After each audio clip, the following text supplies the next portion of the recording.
Murtad tuh udah lama. Murtadnya sudah sekian tahun lah ya. Pokoknya Terus mau diapain? eh Biarin aja, maksud saya gitu, orang murtad aja biarin apa? ya saya terpanggil Oh, kok. terpanggil. Saya merasa ada sesuatu yang karena memang ini temen ya gitu Mm-mm. kan. Jadi saya merasa ada yang harus ada yang mau coba saya Kelihatannya perlu ditolong. perlu ditolong Oke. gitu. Assalamualaikum Mbak Diksi ya panggilnya. Uni diksi Oh, biasanya. Uni, Iya. Padang ya? Iya. Uni Diksi. Ya, Uni Diksi ini adalah dulu bersama-sama dengan saya kita ke NTT waktu itu ya. Betul. Nah, jadi Uni Diksi ini adalah tukang sunatnya, betul? Salah. Medisnya, tim Oh, medis, medis. tim medis. Yang sunat waktu itu dokter di sana. Ya sama kita juga barang-barang dari tim medis Berarti ikut dari sunat dong. ikut sunat. Yang udah dewasa kemarin juga Mbak Diksi yang Liatin sunatin ya. aja. Alhamdulillah Mbak Diksi ini dari RHC ya Mbak ya. Ya. RHC itu apa? Rufaidah Humanity Care. Itu yayasan. Yayasan Di mana? di Tangerang. Oh, di Basisnya Tangerang. di Tangerang. Lo kalau yang di Padang itu apa? Di Padang cabangnya ada. Oh, cabang. Ada cabang Oh, juga. oke. Tim Mbak yang di Diksi ini Sumbar. ketuanya. Insya Allah dapat amanah itu sampai sekarang. Ketua RHC ya. Jadi RHC tadi apa? Rufaidah Humanity Care. Humanity Care. Rufaidah Berarti, itu dari nama perawat di zaman Nabi dulu. jadi sifatnya lebih ke medis gitu Medis ya. dan keperawatan. Oke. Dan itu untuk nggak cuma buat orang Muslim aja dong berarti Ya, dong. Semua dong. agama. Pokoknya kalau ada bantuan kemanusiaan, kalau atau misalnya ada bencana, Ya. turun gitu ya. Turun. Alhamdulillah. Jadi Mbak Diksi ini juga pejuang dakwah ya. Nah, Mbak Diksi ini ceritanya nih datang ke sini, tadi ngubungin saya, katanya ada teman yang murtad. Murtad. Murtad itu udah lama. Murtadnya sudah sekian tahun lah ya. Pokoknya Terus mau diapain? Biarin aja, maksud saya gitu, orang murtad aja biarin apa? ya saya terpanggil kok. Oh, terpanggil. Saya merasa ada sesuatu yang karena memang ini temen ya gitu kan. Jadi saya merasa ada yang harus ada yang mau coba saya Kelihatannya perlu ditolong. ditolong Oke. gitu. Nah, beda ceritanya ya kalau perlu ditolong ya. Tapi maksud saya gini, poin saya adalah orang mau murtad atau orang mau mualaf itu hal yang biasa. Dan itu semuanya dilindungi sama Undang-Undang Dasar 1945, Mbak. Setiap warga negara berhak untuk memeluk dan menjalankan agama dan kepercayaannya masing-masing. Jadi orang mau murtad ya biarin aja. Orang mau mualaf ya alhamdulillah gitu ya. Tapi maksud saya kalau memang Mbak Diksi tadi bilang temennya ini sepertinya perlu pertolongan, apa yang bisa dibantu gitu. Iya. Boleh cerita dikit nggak? Jadi kebetulan teman saya ini memang dia memilih murtad itu sepertinya karena pergaulan ya kok. Pergaulan. Kemudian benteng dari keluarga juga kurang. Gitu. Secara keimanan mungkin ilmu agama dari keluarga juga kurang dan pergaulan juga cukup bebas sehingga mungkin itu yang akhirnya membuat dia memilih untuk saat itu murtad. Karena pergaulan ya. Pergaulan. Nah terus sekarang Mbak Diksi ngelihat orang ini kelihatannya perlu ditolong karena apa? Karena saya melihat setelah sekian. Sebentar, sorry, kok nggak dikasih air sih? Aduh. Ya terus Mbak. Jadi setelah berteman dengan saya gitu kan, kemudian dia menceritakan semua masalah hidupnya gitu kan, termasuk masalah rumah tangga gitu. Oh udah menikah berarti? Udah nikah. Kemudian masalah ekonomi ya kan, kemudian masalah sosial gitu, termasuk ada sesuatu yang akhirnya saya harus bantu karena ini udah mempengaruhi psikologis dia gitu. Buat teman saya ini laki-laki gitu kan, karena kita tahu bahwa laki-laki itu kan yang paling penting kan adalah harga diri ya kok, ya nggak? Iya sih. Iya. Kalau perempuan kan kasih sayang, ya kan? Kalau laki-laki itu harga diri gitu. Nah, saya melihat bahwa ini ketika teman saya ini lagi krisis harga diri nih, gitu, sehingga dia menarik diri dari lingkungan, menarik diri dari lingkungan sosial, karena merasa harga dirinya saat itu hilang gitu. Ternyata saya kaji lebih dalam karena kebetulan di RHC ada konseling kok. Kita punya konseling untuk psikologis ya, untuk kasus rumah tangga atau kasus remaja dan lain-lain. Jadi kita dampingin secara psikologis, termasuk pasien-pasien yang dalam keadaan mau menghadapi kematian, pasien-pasien kanker tuh. Oh gitu. Nah kita dampingi secara psikologis dan spiritual. Ada konseling pernikahan ya berarti? Pernikahan sih mungkin kita lebih ke mengarah kalau yang memang bermasalah ya, secara dia sudah mempengaruhi psikologis dia di pernikahan itu. Oh, Itu bukan baru konseling pra pernikahan, enggak, bukan? bukan. Oh, Kalau itu kita nggak ngambil di sana, tapi kok- dia yang sudah mengalami gangguan psikologis karena pernikahan itu oke, baru kita ambil gitu, kita oke, dampingin. oke, Nah, oke. teman saya ini mengalami itu gitu. Hmm, Ternyata setelah dikaji, kemudian kita pendekatan, dia hmm, akhirnya mau bercerita bahwa pasangannya yang sudah membuat dia tuh trauma. hmm, Kemudian secara trauma secara psikologis ditambah lagi hilang harga diri gitu. hmm, Sehingga dia mempengaruhi hubungan dia dengan sosial dengan orang di luar gitu. hmm, Yang memperberat lagi dia karakternya introvert. hmm. Dia punya ini introvert, jadi mungkin untuk mengungkapkan satu Wah, susah masalah itu atau ya. bercerita tuh susah Ya, ya, gitu. ya. Itu. Nah, kemudian dari semua yang udah saya coba asesmen sama tim juga gitu ya. Oh, Hmm, ternyata kan kita mengkaji itu dari biologis itu keadaan fisik ya. hmm, hmm, Kemudian psikologis, hmm, kejiwaan ya kan. Oh, hmm, kejiwaan memang dia menarik diri dari lingkungan, hmm, kemudian dia merasa harga dirinya hilang, hmm, kemudian trauma pasangan gitu hmm, psikologisnya. Kemudian sosial, kita kaji nih sosialnya ternyata dengan masalah ini berdampak dengan hubungan dia dengan teman-teman, dengan hmm, lingkungan gitu kan. Dia mulai menarik diri dari hmm, lingkungannya gitu. Atau ada di satu lingkungan yang ramai itu dia takut hmm, gitu, terus secara sosial. Nah, yang spiritual saya hmm, belum masuk nih kok gitu hmm. Maksudnya sama masalah agama? masalah agama Oh, karena saya dapat ya setelah kita kaji kan memang dia agamanya karena tadi murtad tadi itu ya gitu hmm, loh. Jadi hmm, saya untuk masuk secara spiritual ini sangat hati-hati gitu hmm, karena takutnya nanti saya masuk spiritual malah merusak yang lain nih gitu loh. hmm, Akhirnya yang tadinya dia udah nyaman bercerita sama kita karena dia hmm, punya masalah dengan tadi introvert dia itu hmm, untuk hmm, bercerita hmm, susah. hmm, Ini udah nyaman nih sama kita nih. Kita hmm, masuk sisi spiritual, dia hmm, mundur gitu kan. hmm, Apalagi dia tahu kita muslim gitu kan. ya. Sedangkan dia murtad. Makanya saya dalam berapa kali pertemuan konseling itu saya nggak pernah bawa masalah spiritual Pertanyaannya, itu berarti kan dia sekarang orang Kristen. Kristen. Kok bisa konseling di RHC? Itu tadi kita kan tidak melihat itu agama ya, secara agama. Oke. Kita bicara sisi kesehatan ya, kesehatan secara fisik, psikologis, sosial Hmm, gitu kan. Nah, hmm, ternyata itu yang membuat entah kalau kita bicara ini apa ya, mungkin ini jalannya kali ya. Kok dia hmm. bisa non muslim nyari kita yang jelas Ya. namanya di Rufaidah gitu kan. Rufaidah Humanity Itu dia Care, makanya. ya kan? Kok bisa begitu? Nah, ditambah lagi tim kita semua rata-rata menutup aurat semua gitu kan Oh, ya. Jadi memang ya itulah yang membuat dia nyaman bercerita sama kita gitu. Dia orang-orang oh, bahkan istri si pasangannya juga konseling sama kita. oh gitu. Gitu. Jadi kalau pasangannya memang secara spiritual kuat ya, Ya. Kristennya gitu. Nah, yang ini suami yang laki-lakinya karena dia murtad, saya melihatnya masih ada yang galau gitu Oh, loh. oke. Dia masih belum meyakini agama dia yang saya lihat secara belum saya kaji lebih dalam ya, tapi saya Hmm, melihat masih abu-abu nih gitu. hmm, Kemudian kan kita kan tahu nih kalau dia punya masalah kemana sih larinya? hmm, Nah, kalau kita kan Muslim bisa lari ke Tuhan ya, kita minta sama Allah ya hmm, kan, kita ada sholat dengan segala macam. hmm.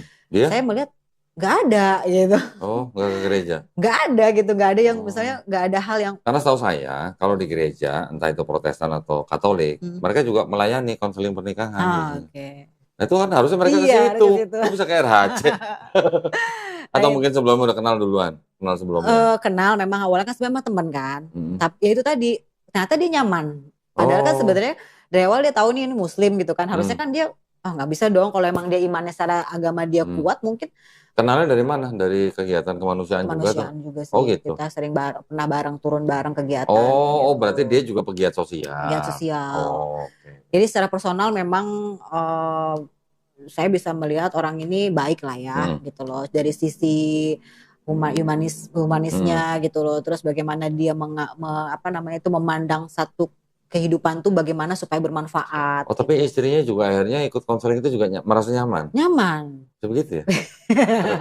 Karena menutup aurat kali ya? Jadi nyaman ya. Promosi, Promosi ya. promosi. Jadi ya itu tadi kita kan membuka Ya, ya, ya. konseling untuk semua agama. Hmm, hmm. Oke, jadi intinya berarti temennya Mbak Diksi ini sudah murtad, udah berapa lama? Berarti berapa ya? 10 tahun ya kalau Oh, hampir 10 tahun. 10 tahun Tahun kali. berapa? Ingat? 2013 katanya Oh, ya. 13. Berarti udah 10 tahun ya. Mm-mm. Terus, eh murtadnya karena menikah aja atau karena Enggak, tadi pergaulan? pergaulan ya. Berarti dia menikah setelah murtad. Iya. Oke. Murtadnya apa namanya menikahnya tahun berapa? 2017. 17. Berarti sekarang udah kurang lebih jalan 6 tahun ya. Mm-mm. Oke, nah kalau dilihat dari seperti itu, berarti kan sepertinya kelihatannya menurut saya, Mm-mm. dia murtadnya kan bukan karena pengetahuan berarti. Ya. Berarti kan karena pergaulan ya. Mm-mm. Kita mungkin pernah dengar, ada mungkin seorang yang dianggap ulama, mungkin Mm-mm. ya. Ada yang bilang begini, ini saya pernah dengar karena saya ingat terus nih. Dia pernah ngomong gini di YouTube dia, jangan takut murtad katanya. Mm-mm. Pernah dengar? Enggak, belum. Di Cirebon? Belum. Ada yang disebut Buya Oh. ngomong begitu. Oh. Oke. Nah, saya sih nggak apa namanya, nggak mau menanggapi lah kalimat-kalimat seperti itu. Tapi intinya kalau buat saya, ya boleh juga memang jangan takut murtad. Tapi kalau tanpa pengetahuan. Mm-mm. Tapi kalau pakai pengetahuan atau dia punya pengetahuan atau punya ilmunya, insya Allah sih dia nggak akan murtad harusnya. Gitu. Ya. Ya, walaupun tadi saya bilang murtad mualaf itu hal biasa. Mm-mm. Di negara juga nggak ada sanksi apa-apa. Tapi ini kalau kita sudah bicara mengenai agama, untuk agama kita sendiri, ya kalau ada yang mau murtad tanpa pengetahuan ya monggo aja silakan gitu. Makanya tadi saya tanya, mau diapain orang mau murtad? Udah, biarin aja gitu ya. Tapi kalau menurut Mbak Diksi memang itu perlu ditolong, nah kita sekarang kita bahas sedikit gitu ya. Sekarang maksud saya, Mbak Diksi sebagai seorang muslimah, kalau ditanya Islam itu apa, misalnya nanya anaknya misalnya, Islam itu apa sih? Mbak Diksi kan bisa menceritakan dari A sampai Z. Dari mulai kelahiran Nabi Muhammad SAW, menerima wahyu, berdakwah, sampai hijrah, sampai ada menaklukkan Mekah gitu kan. Sahabat-sahabatnya juga pasti Mbak Desi semua kenal. Akidahnya bagaimana, Mbak Desi pasti tahu. Rukun iman, rukun Islam pasti tahu kan. Itu bisa diceritakan sebagai seorang muslimah yang tahu gambaran utuh agama yang dipeluk. Kira-kira temannya Mbak Diksi bisa nggak suruh nyeritain Kristen seperti itu? Kira-kira menurut pengamatan Mbak Diksi gitu. Ya kayak masih ragu ya saya, karena memang tadi saya belum masuk ke sisi spiritualnya ya. Ya, Saya belum tapi dari omongan dia nggak pernah ngomongin agama dia. Nggak pernah. Oh, oke. Dia ketika Hari raya dia tahu nggak? Hari raya agama dia? tahu. Kemarin sempat lupa katanya. Oh, sempat lupa. Lupa tanggal. Oh, bukan soal lupa tanggal sih ya. Kalau lupa tanggal nggak apa-apa. Tapi hari raya apa yang dia rayakan dia tahu nggak? Nggak tahu juga deh. Saya nggak belum itu mungkin saya belum mengkaji ke sana gitu kok. Makanya saya gimana caranya nih saya masuk sisi spiritual sehingga saya juga punya ilmunya gitu loh. Oke. Nah sekarang gini, kan tadi saya bilang Mbak Diksi kalau ditanya apa itu Islam, sejarahnya bagaimana, siapa nabinya, siapa Tuhannya, siapa sahabatnya, kitabnya apa gitu kan, Mbak Diksi pasti bisa jawab semua. Ya walaupun nggak ngelotok lah ya, tapi gambaran utuhnya pasti tahu. Sekarang kalau di Kristen tuh gini Mbak, Kristen itu kan adalah sebuah agama yang kalau secara akademis bersama-sama dengan Islam, Kristen, dan agama Yahudi. Pernah dengar kan agama Yahudi? Secara akademis itu dibilang agama Samawi. Atau yang disebut dengan agama Abrahamic Faith gitu. Tetapi kalau secara akidah kita nih sebagai umat Islam, secara akidah kita, agama Samawi cuma Islam. Kita berani bilang bahwa agama Islam itu agama yang benar. Bukan agama yang paling benar. Kalau kita bilang agama yang paling benar, berarti ada yang lain yang benar. Kita yang paling benar, bukan begitu. Kita Islam harus berani ngomong Islam adalah agama yang benar. Yang lain salah buat kita, di mata kita. Tapi ini dalam konteks akidah. Tapi kalau dalam konteks bernegara, negara kan mengakui setiap agama yang sudah diakui oleh negara nih. Kan kita punya 6 agama yang diakui oleh negara. Masing-masing berhak menentukan atau mengakui bahwa agamanya yang benar. Secara akidah masing-masing. Begitu juga kita, gitu kan. Nah, kalau di dalam Kristen, tadi kan saya bilang ada Yahudi, ada Kristen, ada Islam. Yahudi kita tahu, mungkin kalau kita juga sering mendengar ada Taurat, ya, ada Bani Israel, yang di dalam Quran kita sering disebut, ya, mungkin itu adalah sebagai yang disebut dengan Bani Israel, dengan bentuk seperti sekarang, yang apa istilahnya bangsanya sudah terpencar di mana-mana, tetapi sekarang mereka sudah punya negara sendiri, yang di Israel yang merdeka 1948, yang disebut dengan gerakan Zionisme. Tapi kan juga ada Yahudi-Yahudi yang di luar Israel, yang kelihatannya mereka mengikuti agama mereka, bahkan protes kepada negara Israel sendiri. Ada yang begitu nggak? Di Amerika banyak orang-orang Yahudi yang protes dengan kebijakan Israel terhadap orang-orang Arab Palestina. Itu masih ada. Mereka adalah Yahudi-Yahudi yang merasa mengikuti Taurat, dan mereka merasa bahwa mereka tidak tidak perlu wajib pulang ke negara Palestina atau ke Israel. Karena mereka tahu nanti pada akhir zaman seperti apa, mereka punya keyakinan sendiri lah gitu. Nah, dari Yahudi itu kitabnya ini, Mbak. Nah, ini kitabnya apa orang sih? Yahudi. Ini kitab semua? Ini kitab semua nih. Yang bawa nih semuanya Bible nih. Wih. Buat apa gitu banyak-banyak ini? Enggak, ini nggak dijual gitu. Nggak dijual. Ini cuma buat takut-takutin doang. Gitu. Nah, ini kitabnya Yahudi nih. Ya, nama yang disebut mereka Tanakh. Tanakh itu singkatan Taurat, Nevi'im, Ketuvim. Taurat itu yang disebut dengan 5 kitab Musa. Kejadian, Keluaran, Imamat, Bilangan, Ulangan. Di Quran juga disebut ada Taurat, Zabur, Injil. Di sini ada yang nama Ketuvim, yang isinya salah satu adalah Mazmur. Mazmur itu yang kita kenal sebagai Zabur. Tetapi Taurat, Zabur, Injil yang dimaksud dalam Quran, itu bukan yang ini. Ini adalah kitabnya orang Yahudi. Yang kita yakini adalah Taurat, Zabur, Injil adalah wahyu-wahyu yang diturunkan Allah Subhanahu wa taala kepada nabi dan rasulnya, termasuk Nabi Musa alaihissalam, Nabi Daud alaihissalam, Nabi Isa alaihissalam. Nabi Musa alaihissalam dengan Taurat, Nabi Daud alaihissalam dengan Zabur, Nabi Isa alaihissalam dengan Injil. Tapi ketiga kitab itu bukan ini, atau bukan kitabnya orang Kristen. Karena kita meyakini bahwa nabi-nabi kita itu tidak menulis kitab. Mereka menerima wahyu. Mereka mengucapkan lisan. Wahyu itu dalam bentuk lisan yang diajarkan pada Bani Israel untuk zaman itu gitu. Sedangkan ini ditulisnya udah kira-kira ratusan tahun, bahkan 1000 tahun dari zaman nabinya gitu. Makanya ini kita tidak meyakini ini kitab yang disebut Taurat, Zabur, Injil di dalam Quran gitu. Ini kitab ini ya. Ini ya, ini kitabnya orang Yahudi. Ini kemudian diterjemahkan menjadi ini. Ini saya ceritakan supaya Mbak tahu latar belakang Kristen ya. Ini kemudian diterjemahkan menjadi bahasa Yunani. Ini bahasa Ibrani, Mbak. Ini Ibrani diterjemahkan bahasa Yunani. Kemudian Kristen juga punya kitab-kitab yang disebut dengan Perjanjian Baru. Perjanjian Baru itu dari mulai Matius, kitab Matius sampai Wahyu. Ini ditulis kira-kira dari mulai abad pertama, kira-kira 30 sampai 50 tahun setelah Yesus atau Nabi Isa alaihissalam. Kalau yang ini diterjemahkan menjadi bahasa Yunani, kira-kira di abad ketiga sebelum Masehi, sebelum ada Yesus. Yang ini disusun kira-kira di abad kelima sebelum Masehi. Ya. Jadi ini bahasa Ibrani terjemahkan bahasa Yunani, ditambah dengan kitabnya orang Kristen. Nah, ini menjadi kitabnya orang Kristen. Ya, ini bahasa Yunani, ini juga bahasa Yunani, ini bahasa Ibrani. Ini kitabnya orang Kristen. Nah, sekarang saya mau kasih tahu Mbak Diksi akidahnya mereka. Saya berusaha seobjektif mungkin loh ya. Kalau kita Islam, kita berakidah Qul huwallahu ahad. Ya, kita bersyahadat asyhadu alla ilaha illallah, asyhadu alla ilaha illallah wa asyhadu anna Muhammadar Rasulullah. Muhammad Rasulullah. Jadi nabi kita adalah Nabi Muhammad SAW. Di Kristen mereka mempunyai akidah bahwa yang disebut dengan Nabi Isa al-Masih atau Isa alaihissalam itu atau Yesus Kristus dianggap sebagai Tuhan. Tuhan ya, Tuhan. Nggak cuma Nabi tapi Tuhan. Di kitabnya Yahudi itu tidak ada menceritakan tentang Yesus. Tetapi setelah diterjemahkan menjadi bahasa Yunani, ini dikoreksi oleh orang-orang Kristen awal di abad-abad pertama, kedua, ketiga, sampai keempat, yang ditulis seolah-olah berbicara mengenai Yesus di Perjanjian Baru. Seolah-olah. Jadi, akidahnya orang Kristen adalah bahwa Yesus itu sudah dinubuatkan di kitab ini. Kitab ini menjadi Perjanjian Lama disebutnya. Yang ini Perjanjian Baru. Gitu. Jadi kitab Kristen itu ada dua bagian, ada Perjanjian Lama, Perjanjian Baru.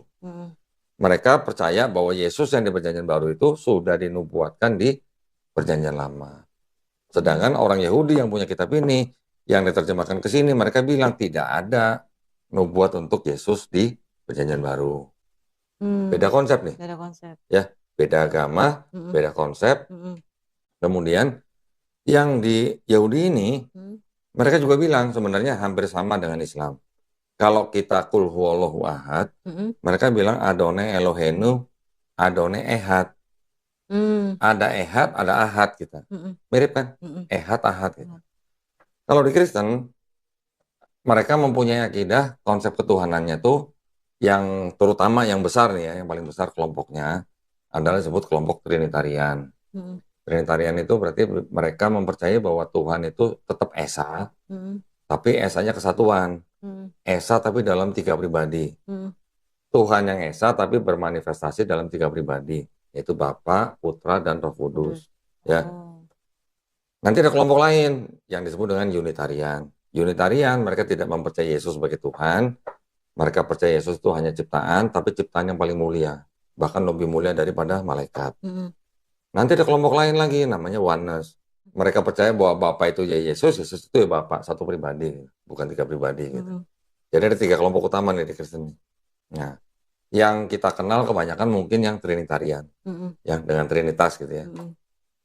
Nah, Trinitas itu ternyata kan kita boleh sebut bahwa Trinitas itu adalah sebagai pemikiran agama mereka. Karena Trinitas itu baru ada di abad keempat.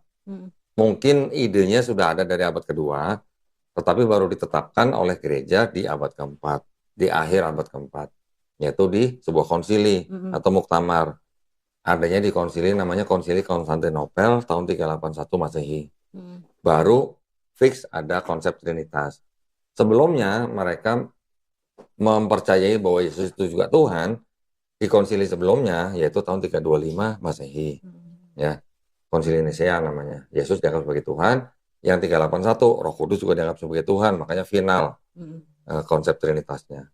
Nah, apakah sama konsep ketuhanan yang ada di dalam Kristen dengan yang Yahudi? Kan beda. Beda. Yang di Yahudi mereka bilang, Tuhan itu bukan manusia. Tuhan juga bukan anak manusia. Tidak mungkin Tuhan berfirman dan dia akan menjadi mengingkarinya gitu. Oh, ini ada di sini. Yang di Yahudi. Yang di Kristen mereka bilang, Yesus itu Tuhan. Karena sudah dinubuatkan di Perjanjian Lama. Padahal ini berasal dari sini. Yang punya ini bilang nggak ada buat Yesus gitu. Sampai sini paham, Mbak? Paham ya. Nah, jadi kalau misalnya kita bilang kekristenan sebagai agama samawi, kan ada yang nggak nyambung nih antara ini dengan ini dan Islam, apalagi Islam. Di Islam kita tidak mempercayai bahwa Tuhan itu bisa menjadi manusia, sama seperti di Yahudi. Di Islam kita mengenal 20 sifat mustahil. Allah sifat mustahil Allah ya maksudnya ya, 20 sifat. Tetapi kan Allah juga tidak mungkin menjadi ciptaan gitu. Allah juga Maha Suci, tidak mungkin menjadi ciptaan yang tidak Maha Suci. Kita mengenal Allah Maha Kuasa, tapi juga Allah punya sifat mustahil. Kurang lebih hampir sama dengan ini gitu. Ada di Yahudi. Kalau yang di sini, nah ini yang penting nih Mbak, ini akidah penting nih. Di Yahudi yang disebut dengan Tuhan Sang Pencipta, mereka biasa sebut dengan Hashem. Hashem itu kata ganti untuk nama itu gitu loh. Jadi ada sebuah nama dengan 4 huruf yang saking sucinya mereka nggak berani sebut gitu. Mereka nggak berani ngomong sebut itu dengan 4 huruf itu. Mereka mengganti dengan Adonai atau Hashem. Mereka percaya bahwa yang namanya Hashem itu bukan namanya ya, Hashem sebutannya itu Maha Pengampun. Jadi Bani Israel sudah bersalah, sudah berdosa berapa kali pun tetap diampuni. Kita juga percaya bahwa Allah Subhanahu wa Ta'ala juga Maha Pengampun. Kita bertobat diampunin nggak Mbak? Kecuali kalau kita mati dalam keadaan syirik. Tapi selama kita hidup, kita bertobat, walaupun kita berdosa apapun, walaupun dosa kita sebanyak buih di lautan, insya Allah akan ampunin dosa kita ya, asal kita bertobat sungguh-sungguh. Di sini juga konsepnya sama begitu. Di Yahudi ini yang Hashem tadi itu sama, Maha Pengampun. Mau dosa berapa kali pun, mau dosanya merah, istilahnya nih, mau dosa merah seperti kirmizi atau merah seperti kain kesumba, itu bisa diampunin menjadi putih seperti salju atau putih seperti bulu domba. Konsepnya. Berarti kan Maha Pengampun. Di Quran kita juga begitu kan. Kita berdosa, apapun dosa kita, selama kita tidak mati dalam keadaan syirik, insya Allah dosa kita diampuni selama kita bertobat sungguh-sungguh gitu kan. Nah kalau yang di Kristen bagaimana? Di Kristen itu mereka mengaku atau mempercayai bahwa mereka akan selamat, ya artinya masuk surga hanya dengan percaya bahwa Yesus itu adalah Tuhan dan Juru Selamat yang sudah menebus dosa manusia dengan cara mati di atas kayu salib. Pernah dengar? Pernah dengar. Nah begitu. Jadi konsepnya keselamatan dalam Kristen seperti itu Mbak. Jadi Tuhannya sudah menyelamatkan mereka gitu. Iya, jadi mereka percaya bahwa karena sudah berdosa, dosanya berasal dari dosanya Adam dan Hawa, yang sudah berdosa, diturunkan kepada semua manusia. Yang berdosa, siapa kita juga ikut berdosa, yang disebut dengan dosa waris, itu hanya bisa ditebus dengan darah manusia. Darah manusianya adalah Yesus Kristus gitu. Dengan cara mati di atas kayu salib untuk menebus dosa manusia. Itu akidahnya mereka. Nah, dengan cara seperti itu, kalau Mbak Desi sudah bisa membedakan nih akidahnya Yahudi, akidahnya Kristen, akidahnya Islam, kan nanti bisa lebih mudah kan ngomong ke temannya itu kan. Sekarang tinggal kita cek apakah akidah mereka, konsep keselamatan mereka itu dan konsep ketuhanannya apakah logis atau tidak logis gitu. Ya. Betul kan? Ya. Jadi akidahnya mereka itu adalah gini, karena manusia sudah jatuh dalam dosa, terutama Adam dan Hawa, dan dosanya diwariskan kepada manusia, maka manusia tidak bisa menyelamatkan dirinya sendiri. Maka Tuhan yang Maha Pengasih ini, menurut mereka, mengaruniakan anak yang tunggal, yaitu Yesus Kristus, supaya barang siapa yang percaya kepada Yesus, beroleh hidup yang kekal atau keselamatan. Itu akidahnya. Jadi seolah-olah begini, seolah-olah. Mbak Diksi misalnya punya toko permen. Saya datang nyolong permen misalnya. Saya salah kan sama Mbak Diksi kan? Sudah saya makan permennya, saya datang ke Mbak Diksi. Mbak, saya tadi nyolong permen, saya mau minta ampun, minta tolong dimaafin gitu. Terus Mbak Diksi bilang gini, boleh saya ampunin asal saya bunuh anaknya Mbak Diksi gitu. Konsepnya kurang lebih gitu. Karena kan Bapa yang Maha Pengasih itu mengaruniakan anak yang tunggal, Yesus Kristus, supaya menebus dosa manusia. Gitu. Kira-kira kalau begitu logis apa enggak? Gitu. Enggak lah. Langsung ngomong enggak lah gitu. Tapi memang begitulah konsep mereka. Nanti kalau Mbak Desi sudah mulai masuk ke dalam sisi spiritual untuk bicara mengenai ini, itu bisa dibicarain. Itu baru konsep keselamatan ya. Konsep ketuhanan tadi kan berarti Tuhan yang esa bisa menjelma menjadi manusia. Juga dia bermanifestasi dalam Roh Kudus. Jadi kalau manusia itu nanti kita bisa lihat dari ketidaklogisannya dari sini, dari Bapa atau Tuhan yang Maha Kuasa, tapi dia Maha Hadir dan Maha Kuasa, makanya dia bisa jadi manusia. Kira-kira menurut Mbak Diksi, ya sebagai Muslim ya, anggap aja bukan Muslim, anggap aja outsider lah gitu ya. Kalau Muslim kan udah pasti jawabannya kan subjektif. Tapi kalau menurut Mbak Diksi jawabannya objektif, Tuhan yang Maha Kuasa ini bisa nggak menjadi manusia yang tidak Maha Kuasa gitu. Tidak Maha Kuasa dalam arti gini, di dalam Bible juga disebutkan Yesus tidak tahu kapan hari kiamat. Ya, Yesus tidak tahu kapan buahara musim. Ada di situ? Ada. Ya. Jadi memang kalau teman-teman Kristen akan bilang, oke, memang Yesus tidak tahu hari kiamat karena itu dari sisi kemanusiaannya. Jadi ada konsepnya pada saat dia menjadi manusia, dia punya keterbatasan. Tetapi juga pada saat yang sama dia menjadi manusia, dia bisa menyembuhkan orang sakit, bisa membangkitkan orang mati. Ada mujizatnya. Ya. Tapi pada saat yang sama juga, dia juga tidak tahu kapan pohon ara musim gitu, apa berbuah gitu. Ada di sini. Kira-kira kalau menurut Mbak Diksi, Tuhan yang Maha Kuasa bisa nggak menjadi makhluk manusia ciptaan yang punya keterbatasan gitu? Ya kalau secara logis orang yang sudah mempunyai kuasa dia bisa punya kuasa juga dong sebenarnya. Harusnya. Ya kan? Nah masalahnya kok bisa ada konsep Tuhan yang Maha Kuasa bisa jadi makhluk atau manusia yang kuasanya berbeda gitu. Ya. Jadi kuasanya kan kalau yang Tuhan yang Maha Pencipta ini kan punya kuasa kan mungkin tidak terbatas gitu. Tetapi dia saat menjadi manusia kuasanya terbatas gitu. Kok bisa ada konsep seperti itu gitu. Konsep-konsep seperti itu sebenarnya diambil dari konsep negara pemeluk-pemeluk kepercayaan sebelumnya yang percaya pada Tuhan yang triad. Triad itu 3 tapi 1 tapi 3 gitu. Contoh Trimurti misalnya. Terus di Mesir juga ada Osiris, Horus, Ra gitu. Nanti di Romawi juga ada Mitraisme, di Persia juga ada, di Babilonia juga ada, di Sumeria juga ada gitu. Bahkan di Eropa juga ada. Itu memang sudah konsep manusia yang percaya dengan konsep Tuhan yang triad gitu. Ya, jadi boleh dibilang juga itu adalah penganut-penganut paganisme. Paganisme atau juga Helenisme lah. Yunani kuno kan ada dewa Zeus. Dewa Zeus, mereka percaya bahwa menghamili seorang wanita muda bernama Danae dalam hujan emas, punya anak namanya Perseus. Makanya Perseus itu setengah manusia, setengah dewa gitu. Yesus juga begitu. Yesus dianggap sebagai 100% manusia, 100% Tuhan gitu. Konsepnya begitu. Di Yahudi ada nggak konsep begitu? Nggak ada. Di Islam ada nggak? Nggak ada. Cuma di Kristen yang ada konsep yang mirip dengan konsep paganisme gitu. Kalau menurut orang Yahudi, Kristen ini apa nih? Agama apa nih? Menurut mereka nih. Menurut agama Yahudi, mereka bilang bahwa Kristen ini disebut sebagai apa? Avodah Zarah. Avodah Zarah itu penyembah asing. Penyembah yang tidak sama dengan yang disembah oleh orang-orang Yahudi.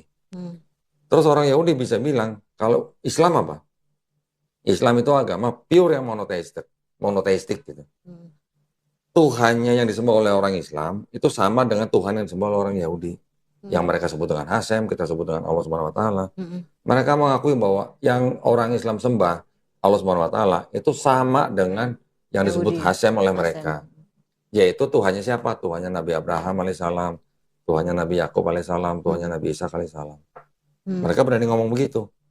Ada di enggak, ini pendapat pemuka agama mereka. Tapi kalau kepada Kristen mereka sebut apa? Mereka sebut sebagai Avodah Zarah, penyembah asing gitu. Pagan bukan kalau kita tanya, mereka kan bilang pagan gitu. Artinya mereka menyembah sesuatu yang jauh dari konsep monoteisme gitu lah.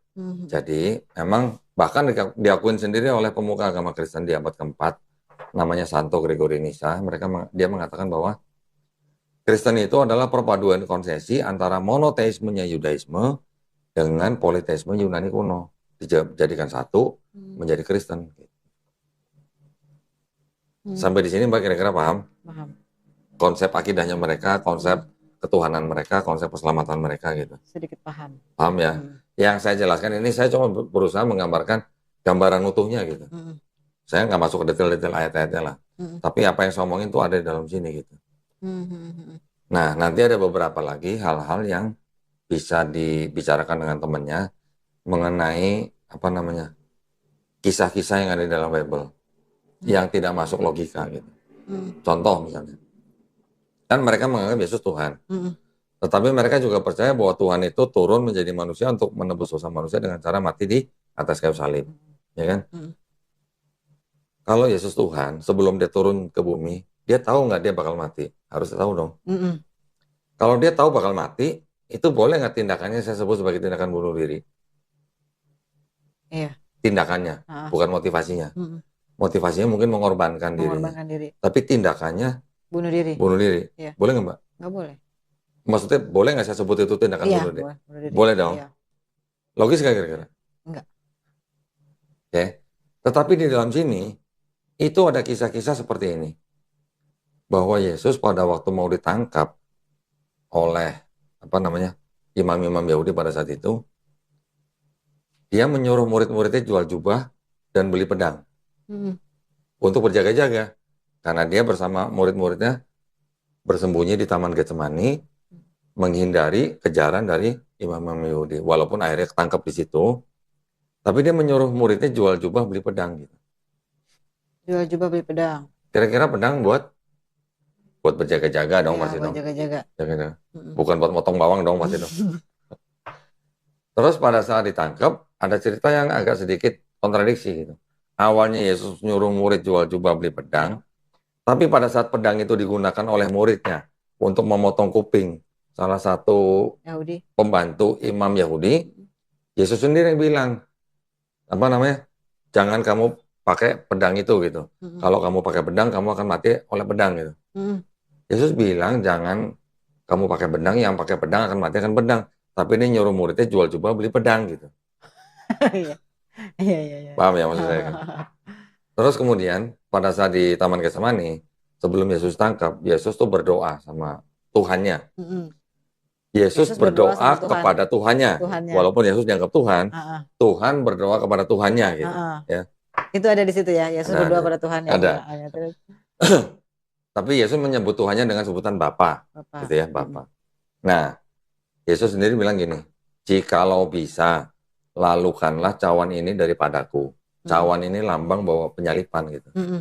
Jadi kalau diterjemahkan ke bahasa sederhananya, kira-kira Yesus nih ngomong, kalau bisa gue jangan disalib dong gitu.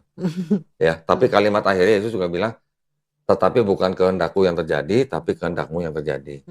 Artinya kalau Yesus bilang, bukan kehendak Yesus yang terjadi, tetapi kehendak Bapa yang terjadi, kehendak Tuhannya, berarti kan ada dua kehendak yang berbeda nih. Bapaknya berkehendak dia mati di atas kayu salib, Yesusnya bilang, kalau bisa lalukanlah cawan ini daripadaku. Berarti ada dua Tuhan yang punya dua kehendak yang berbeda. Oh iya. Kan gitu kan? Iya. Betul nggak? Betul. Artinya di situ kan Yesus sebenarnya dia nggak mau disalib. Nanti orang Kristen akan bilang lagi itu sisi kemanusiaannya. Gitu. Siapa yang nggak takut disalib gitu loh ya. Tapi kan harusnya karena Yesus Tuhan kan dia tahu mau disalib. Gitu. Berarti tadi dua, ada pedang, terus dia juga berdoa supaya nggak disalib. Berarti kan ini indikasi dia rela disalib atau enggak? Kelihatannya dia rela nggak disalib? Enggak dong. Kemudian setelah dia ditangkap, dibawa ke imam besar, diadilin. Ditanya-tanya sama imam besar, ya mungkin jawabannya mungkin kurang memuaskan imam besar, Yesus ditampar sama penjaga imam besar. Yesus protes. Gue salah apa gitu? Kalau gue salah, tolong kasih tahu salahnya di mana. Kalau gue nggak salah, kenapa gue ditampar gitu istilahnya bahasanya. Padahal Yesus mengajarkan murid-muridnya, kalau ditampar pipi kanan, kasih pipi kiri.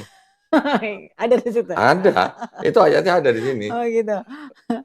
Kira-kira gimana menurut Mbak Riksi? Rela nggak berarti kalau gitu dia mau salib? Nggak rela lah. Ya karena dia protes kan? Iya dia protes. Berarti ada yang istilahnya berlawanan. Jadi yang ditulis dengan yang dilakukan berbeda gitu kan? Ya. Terus diceritakan di sini juga, pada waktu Yesus disalib, di atas salib Yesus teriak, Eli, Eli, lama sabachthani. Bahasa Ibrani. Artinya, Allahku, Allahku, mengapa engkau meninggalkan aku? Gitu. Kira-kira kalau dengan kalimat seperti itu tuh kalimat Yesus rela disalib apa enggak? Kenapa? Kalimat yang Yesus rela disalib apa enggak? Enggak.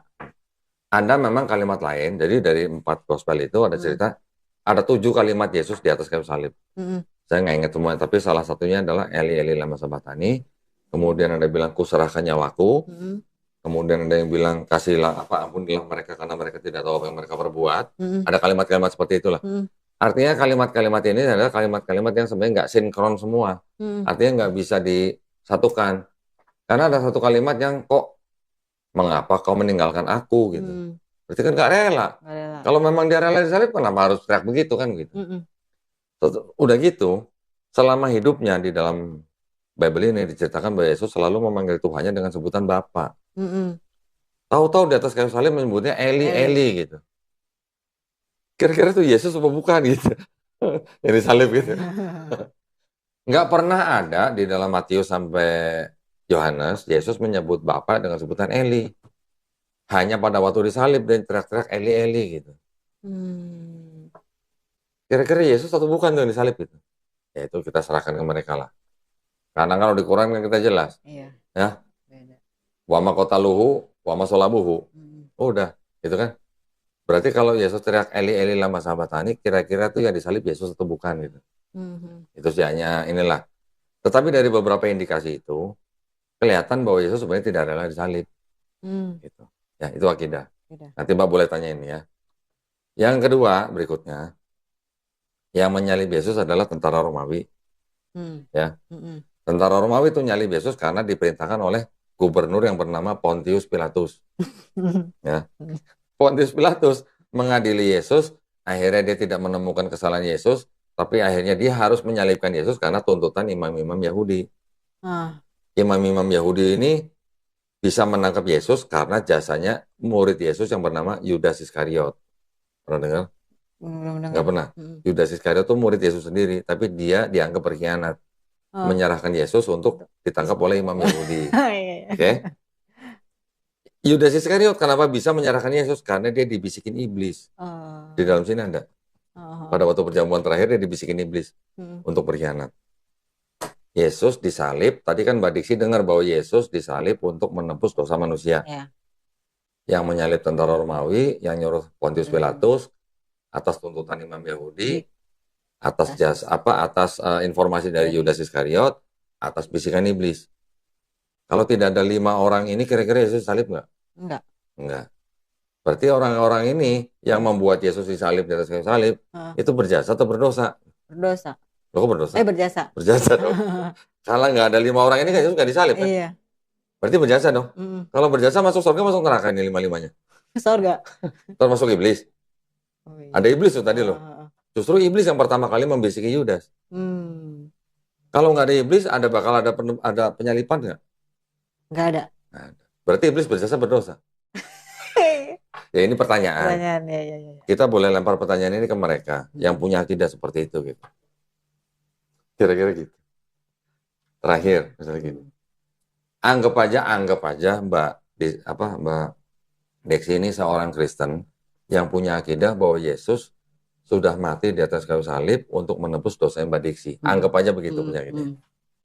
Terus saya tanya, kalau Mbak Deksi dikasih kesempatan bisa ngeliat Yesus pada waktu mau disalib, Mbak Deksi sebagai orang yang menganggap Yesus Tuhannya, kira-kira Mbak Deksi akan menolong Yesus supaya disalib, atau menolong Yesus supaya nggak disalib, atau lari dari situ, seperti murid-muridnya? Lari. Kalau lari berarti Mbak Deksi nggak tahu bahwa dosanya Mbak Deksi ditebus sama Yesus di atas kayu salib. Menolong supaya disalib atau menolong supaya tidak disalib? Nah, kan kalau kita menolong Yesus supaya tidak disalib, kita nggak jadi ditebus dosanya. Ya. Tapi kalau kita menolong untuk disalib, tega bener sih, Bu. Masa kita menyalibkan Tuhan kita sendiri gitu? Itu akidahnya. Kalau lari, berarti kita nggak tahu. Jadi apa nggak disalib? Berarti kita nggak tahu itu Yesus mati di atas kayu salib untuk menebus dosa kita. Kalau kita tahu, kenapa kita lari? Harusnya kita seneng dong lihat dong. Kan paling tidak kita nonton, ya dalam istilahnya kan, kita bersyukur bahwa dosa kita sudah ada yang nebus gitu. Tapi ini murid-muridnya di sini lari semua. Oh, lari berarti muridnya? Lari semua. Benar, berarti lari ya.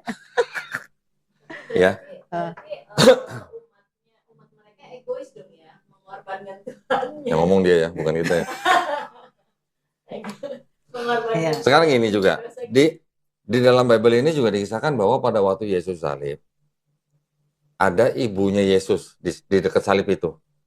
Ya. Ibunya Yesus namanya Maria. Maria kalau di sini, tapi juga ada Bible yang sebut Maryam juga ada. Di film-film kalau kita nonton Yesus lagi disalib, ada ibunya juga kan di bawahnya kan? Atau di gambar-gambar juga ada kan? Ibunya Yesus yang sedang dibawanya salib itu kira-kira menurut Bayu sedang menangis atau sedang tertawa? Menangis. Kenapa Bu kira-kira menangis? Kan sebelum disalib itu mereka dia dicambuk. Iya, dicambuk, disiksa gitu lah ya. Terus kalau nggak salah itu yang mahkota. Pakai mahkota duri, ya. Iya. Kira-kira kenapa ibunya nangis, Bu? Sedih. Anaknya. Disalib. Apakah Maria itu nggak tahu kalau dosanya Maria ditebus sama mati Yesus di atas kayu salib? Itu Maria yang salah. Akidahnya gitu, Mbak. Iya. Walaupun bagaimanapun, kita tetap harus menghormati akidah orang lain, kepercayaan orang lain. Tapi itu yang tertulis di sini.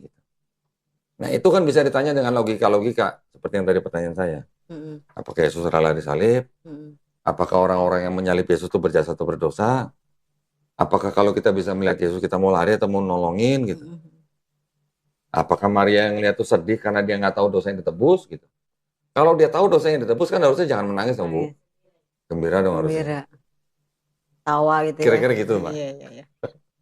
Oke. Ya, paham ya. Itu bisa ditanyakan ke teman-teman kita yang Kristen. Jawabannya nanti mungkin bisa bervariasi lah. Ada orang Kristen yang karena logikanya jalan.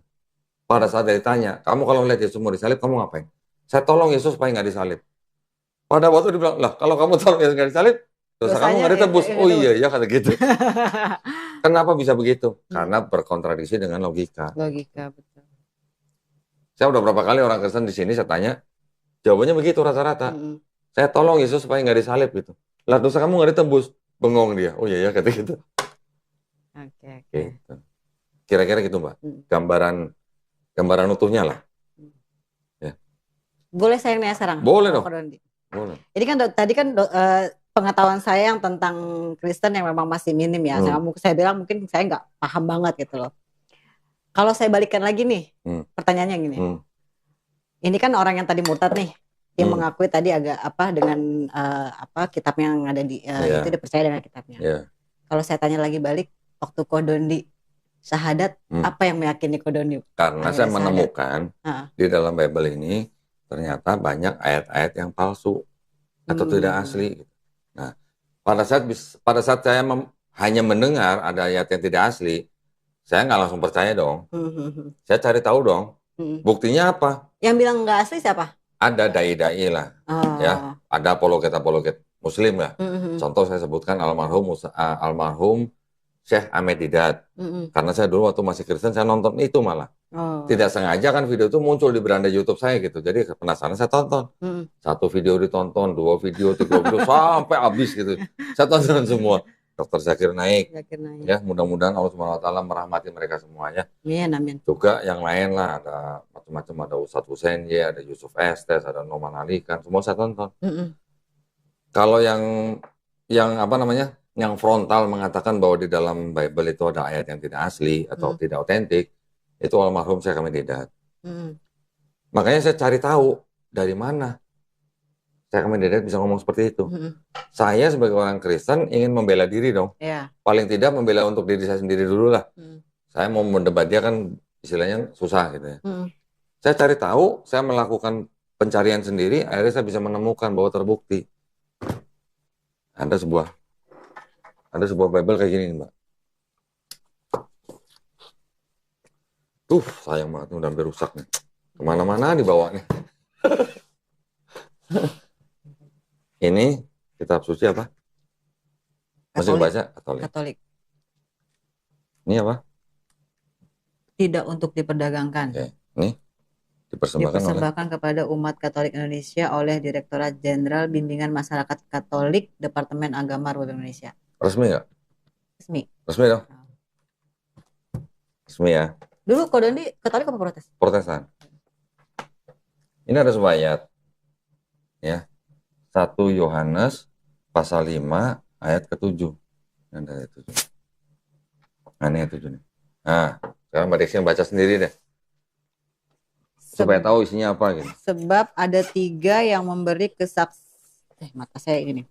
Sebab ada 3 yang memberi kesaksian di dalam sorga. Bapa, Firman, dan Roh Kudus. Dan ketiganya adalah satu. Terus? Sampai kata-kata di bumi.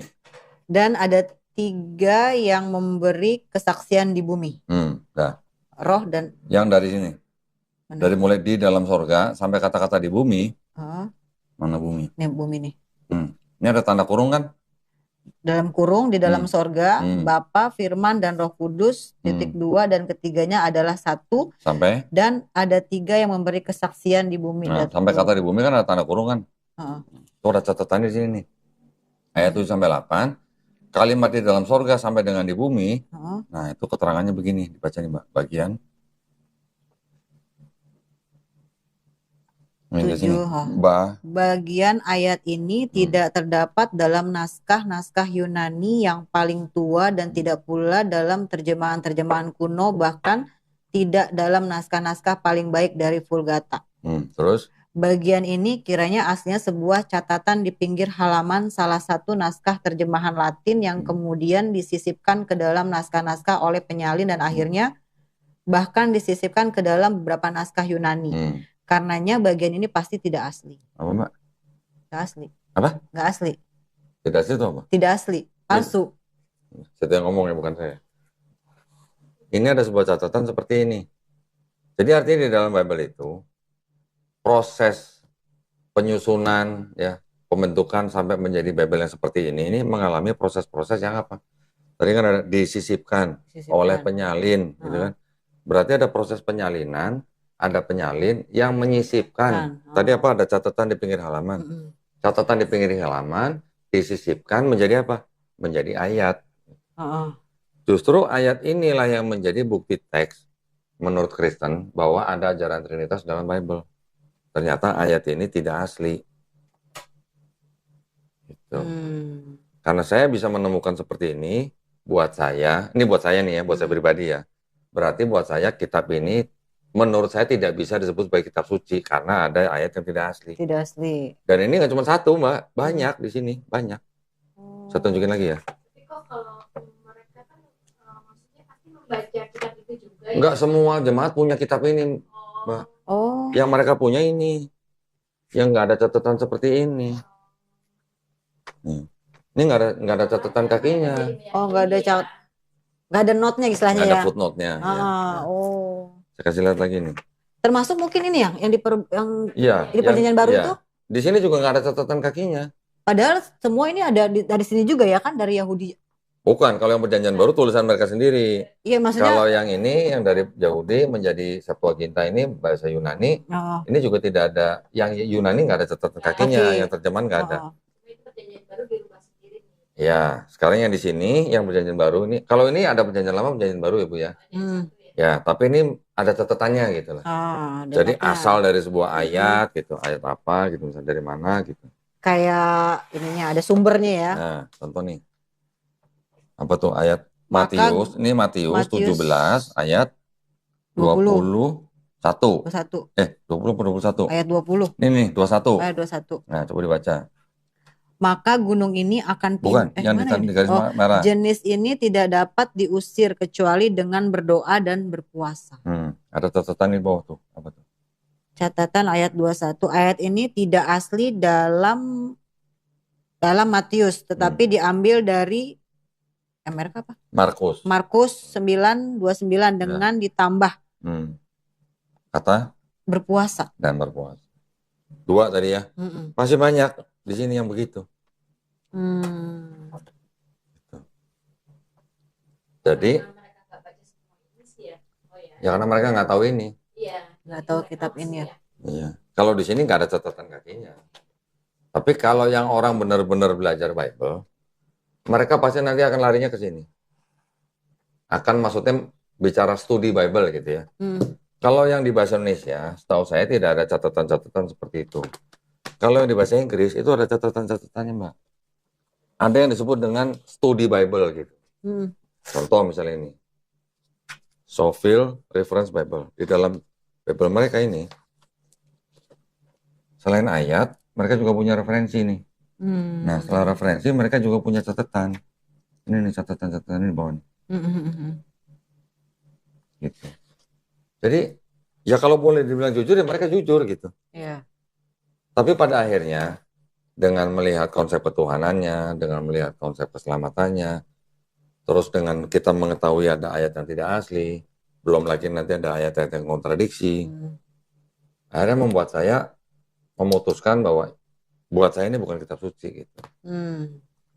Contoh lagi nih ya, ini bahasa Indonesia kan? Ya.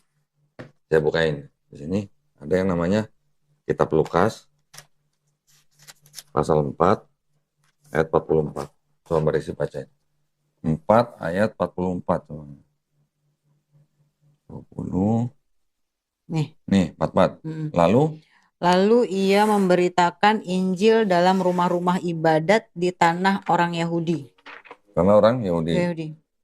Nah, ini udah ada perubahan lagi nih. Kalau yang Bible sebelumnya, mereka menulisnya gini. Ini paling baru nih, revisi paling baru tahun ini nih. Itu namanya TB2.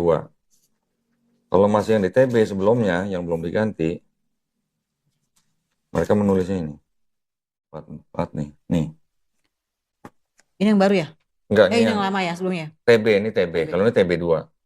Dan ia memberitakan Injil dalam rumah-rumah ibadat di Yudea. Yudea, ini Yahudi. Mungkin maksudnya sama. Tetapi kalau Yudea itu lebih mirip, lebih konotasinya itu ke area gitu, daerah gitu. Kalau Yahudi kan bisa nama bangsa, bisa nama agama, bisa nama tempat gitu. Kalau Yudea udah pasti nama tempat gitu. Karena Israel atau Palestina tuh dulunya itu adalah kerajaan Israel yang terpecah menjadi 2, kerajaan Israel Utara dan kerajaan Israel Selatan. Yang selatan Yudea, yang atas Samaria gitu namanya. Jadi ini sebutnya apa? Yudea ya? Yudea. Oke. Ini ada bahasa Inggris. Lukas pasal 4. Ini di surat yang sama padahal ya? Di surat yang sama. Iya. 4 ayat 4. Ini kitab mana? Yang Inggris? Ini namanya New King James Version. Bible versi bahasa Inggris yang paling populer. Ya. Tadi kan ini kan Lukas 4 pasal 44. Ini kan Lukas 4 dari 44 tuh. And the priest in the synagogues of Galilea. Galilea tuh di Israel Utara. Yudea yang tadi di sini itu Israel Selatan. Jaraknya kira-kira 100 km. Kalau kita lihat di Google Map, jaraknya kira-kira 100 km. Yang salah yang mana gitu.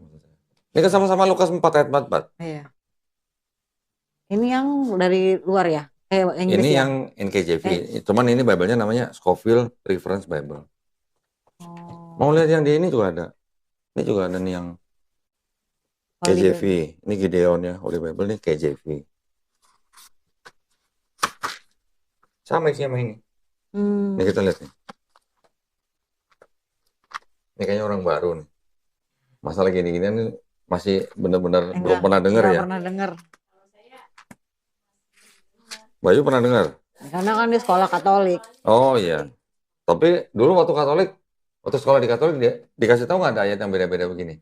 Oh enggak. Dikasih tahu nggak ada ayat yang Perjanjian Baru? Dikasih tahu nggak dulu ada ayat yang tidak asli? Oh enggak.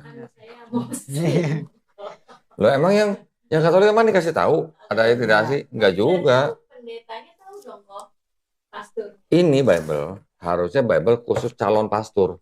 Oh. Ini. Jadi mereka tahu. Harusnya tahu. Tapi jemaatnya dikasih tahu nggak? Enggak. 4, Lukas 4 kan? Ini 5, ini 44. Nih, coba baca. And he was preaching in the synagogues of Galilea. Nah, sama kan ini juga Galilea kan? Ini Galilea. Yang bahasa Indonesia Yudea Galilea, bedanya 100 kilo. Yang salah Yesus berceramah di Galilea atau di Yudea gitu. Enggak, saya nanya bukan yang benar, Bu, yang salah. Kan nggak mungkin dua-duanya benar kalau begini. Iya. Berarti ada satu yang salah. Saya mau tahu yang salah yang mana gitu. Yang ini beda lagi tadi di sini. Kalau ini Yahudi samalah, anggap aja sama dengan yang ini Yudea. Ini menurut mereka ini penyempurnaan gitu loh. Dari sini. Ini Galilea. Ini contoh kecil, Bu. Contoh kecil. Dan ratusan yang ada begini. Ratusan kontradiksi yang udah saya temuin. Oh, dari Ko Doni itu awalnya dari sini, tidak meyakini. Iya. Terus kemudian proses pencariannya? Ya belajar Quran dan Islam. Gitu. Apa yang paling Ko Doni dapetin? Di Islam. Awal pertama ketika baca nih misalnya langsung yakin. Di Islam, di Islamnya. Di Quran kan banyak ayat-ayat yang orang zaman sekarang baru tahu gitu. Oh, terbukti bahwa ayat-ayat dalam Quran itu membuktikan sains zaman sekarang gitu. Ya, bukan sains zaman sekarang yang membuktikan Quran loh, terbalik loh. Ya. Tapi Quran yang membuktikan sains zaman sekarang. Ada masalah apa? Gunung pasak, di dalam laut tidak ada cahaya, dua laut yang beda warna tidak bisa bersatu. Ada sungai dalam laut, ada api dalam laut. Belum lagi garis orbit matahari, garis orbit bumi. Hal-hal seperti itu, ada lagi embriologi. Hal-hal seperti itu pada zaman Nabi Muhammad SAW, bagaimana bisa ditemukan atau ditulis dalam Quran? Belum ada teleskop, belum ada mikroskop, belum ada alat diving, kan belum ada alat selam buat orang nyelam ke laut. Bagaimana? Apakah Nabi Muhammad pernah jalan-jalan ke selat yang ada laut yang bisa beda warna? Apakah Nabi Muhammad SAW pernah ke Cina ngeliat gunung yang warna-warni? Itu yang membuat saya jadi nggak mungkin ini karangan manusia gitu. Gitu loh. Bahkan seorang profesor yang namanya Profesor Kidmore, dia menulis buku. Dia adalah ahli bapak embriologi dibilang. Dia menulis bukunya itu dipakai di seluruh perguruan tinggi yang mempelajari embriologi. Dia sendiri bisa mengakui, dia mengatakan bahwa tidak mungkin Quran itu mengenai embriologi itu karangan Nabi Muhammad.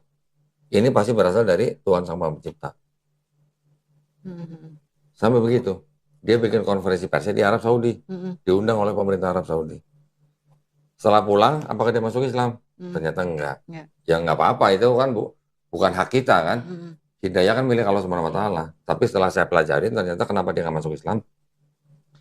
Karena orang tua dia itu adalah Kristen golongan Presbyterian yang mengajarkan si Profesor Kitmore ini bahwa semua agama sama gitu. Ada pernah dengar begitu kan? Sering kan? Bahkan Kiai Haji juga ada yang ngomong begitu kan, Bu? Ada yang mengatakan begitu gitu. Ayahnya si Profesor Kitmore tuh ngomongnya begitu gitu. Jadi buat dia dari kecil dia sudah beranggapan bahwa ya Tuhan itu satu, cuman orang ini yang berbeda-beda dalam beribadah kepada Tuhan yang satu itu gitu. Ya nggak apa-apa, that's fine gitu, buat kan itu kan menunjukkan bahwa hidayah itu memang milik Allah Subhanahu wa Ta'ala gitu. Belum lagi nanti cerita banyak, ada Profesor Maurice Bucaille dan sebagainya banyak. Ada seorang profesor di Thailand yang mengadakan konferensi atau seminar, dia dengan dengan bangganya menunjukkan bahwa dia menemukan ada reseptor sakit, pain reseptor namanya, di bawah kulit, lapisan ketiga. Ya. Jadi dia bilang kalau orang yang kena luka bakar pada level tertentu yang sudah parah, yang sampai reseptor sakit di bawah kulit itu sudah rusak, dia malah tidak merasakan sakitnya. Ya, orang yang luka bakar ya, level tertentu, yang pain reseptor di bawah kulitnya sudah rusak, dia malah tidak merasakan sakitnya. Di Quran udah ditulis, orang yang dimasukkan ke dalam neraka, dia akan dibakar, setelah itu apa? Kulitnya akan ditumbuhkan lagi. Supaya apa? Supaya ngerasain sakit. Gitu. Yeah. Profesor dari Thailand itu setelah mendengar itu, dia masuk Islam. Ada.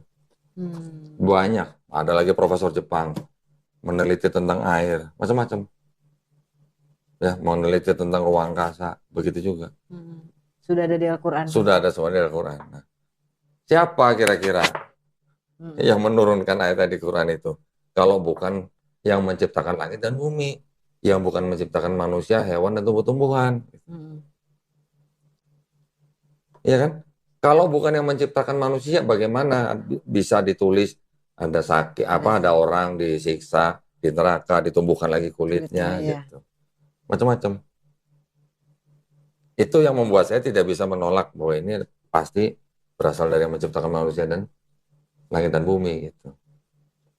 Langsung berubah keyakinannya. Iya, mau nggak mau. Kalau kita menolak, berarti kita membohongi diri sendiri berarti. Akhirnya gitu. Yang tadi di Injil tadi itu ada apa di kitab Kristen itu hilang semua. Pemikiran-pemikiran yang tadi Yesus yang menyelamatkan. Otomatis hilang. Di Injil sendiri pembahasannya maksudnya nggak ada kayak yang di Al-Quran kan? Sebenarnya gitu. Ada yang masih sama. Oh, kalau masalah sains, kalau sains di Bible itu juga banyak yang berkaitan dengan sains, tapi banyak yang salah. Gitu. Banyak yang tidak sesuai dengan sains. Pernah dengar Galileo Galilei? Dihukum, ya kan? Dihukum jadi tahanan rumah. Kenapa? Karena dia mengemukakan suatu teori sains yang bertentangan dengan Bible. Sama gereja dihukum jadi tahanan rumah. Sampai akhirnya, saya lupa matinya kenapa, tapi akhirnya Paus dari Vatikan akhirnya minta maaf ke keluarganya Galileo Galilei. Karena tindakan pemuka agama Katolik zaman dulu gitu. Itu mengenai kalau nggak salah pusat alam semesta itu matahari atau bumi gitulah. Beda dengan di Bible. Di Bible juga ada banyak ayat-ayat yang ternyata tidak sesuai dengan sains, berkontradiksi gitulah.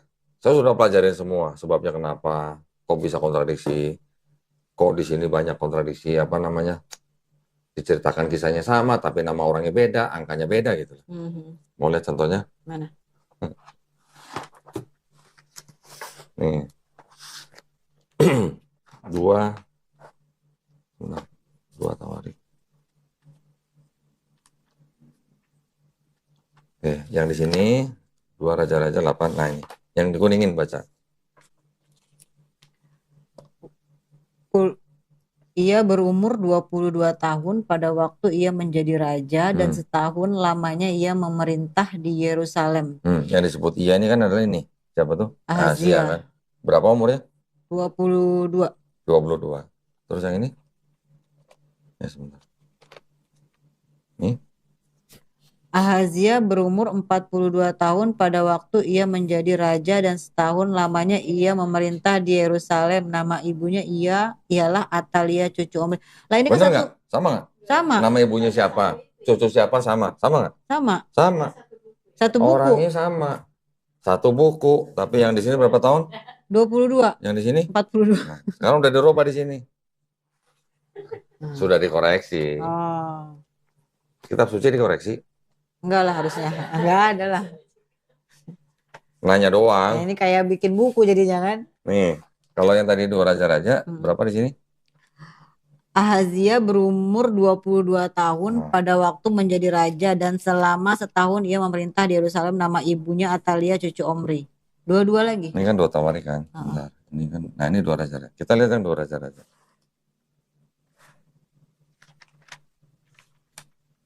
Dua raja-raja 8, 2.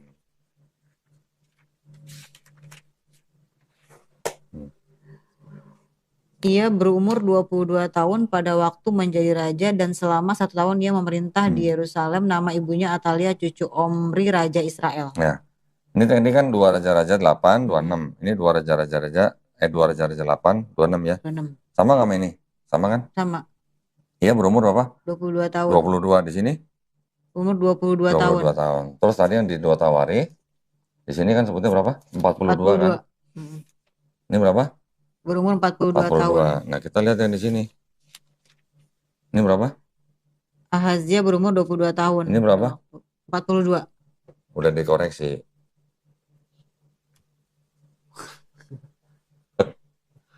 Ini bedanya apa sih kok? Ini sama ini? Tadi? Ini TB. TB itu singkatan terjemahan baru. Jadi yang lama ada terjemahan lama 1912, ini TB disusun 1974. Ini baru keluar nih tahun ini. Oh, 2023. ini baru? Ya, new edition lah gitu. Oh. Jadi sebutnya TB2 gitu. Kalau berarti orang yang di sekitaran umur 1974 sampai 2000 masih pakai yang ini. Pakai yang ini. Ya. Terus yang 2003 ini baru keluar tahun ini, Oh. Gitu. Tadi berantem nih. Bener. Nah, itu tadi udah dikoreksi kan? Iya, yang tadinya 42 di sini koreksi jadi 22. Nanti ada lagi yang begitu. Mengoreksi ini berdasarkan apa? Jadi gini, pada waktu ini yang ini sebelum ada ini ya, ini kan diterjemahkan, kan Kristen itu naskah kunonya itu banyak gitu, nggak cuma satu gitu. Kalau di Islam kita tahu lah, Nabi melafazkan ayat-ayat Quran, sahabat-sahabat menulis. Tulisan-tulisan itu kan terpencar-pencar. Ada yang ditulang, ada yang di pohon gitu kan, ada yang di media lain. Pada saat Nabi sudah wafat, terus kemudian pada zaman Khalifah Abu Bakar, dikodifikasi kan pertama kali Bu, karena banyak yang hafiz Quran yang tewas di pertempuran. Kan itu media-media yang sudah terpencar itu dikumpulin lagi. Tapi pada waktu dibuat menjadi mushaf, kan ada filternya. Filternya apa? Jadi kayak seolah-olah kayak kita mau filter nih sesuatu nih. Filternya ini apa? Hafiz-hafiz Quran. Hafiz-hafiz Quran ini kan yang menjadi filter. Misalnya ini di daun misalnya ada tulisan begini. Oh ini ayat mana? Dicek sama hafiz Quran, bener gak nih? Ada nih ayat mana? Bener, masuk dalam mushaf. Yang lain nanti ada story ini. Oh ini nggak pernah didengar. Lewat, bukan gitu. Kalau di Islam ada begitu. Kalau di sini manuskripnya itu banyak sekali, naskah-naskah kunonya. Jadi yang bahasa Indonesia dia menerjemahkan dari manuskrip ini, nanti yang bahasa Inggris dia menerjemahkan dari manuskrip ini. Hasilnya begini. Yang tadi di sini Yudea, di sini Galilea. Makanya di Kristen nggak ada hafiz Alkitab ya? Nggak ada. Nggak ada. Ya itulah ya. Satu lembar pun nggak ada yang hafal kan. Nah, apalagi satu Bible. Hebatnya Islam ya. Jadi kalau ini semua dibakar nih, misalnya. Baru lagi dong. Jangan, ini mahal nih. Tapi misalnya ini semua dibakar Bible-nya nih. Semua yang di seluruh dunia misalnya, termasuk soft copy yang di komputer atau HP, semua musnah. Bisa tersusun lagi nggak? Tidak bisa. Tidak bisa.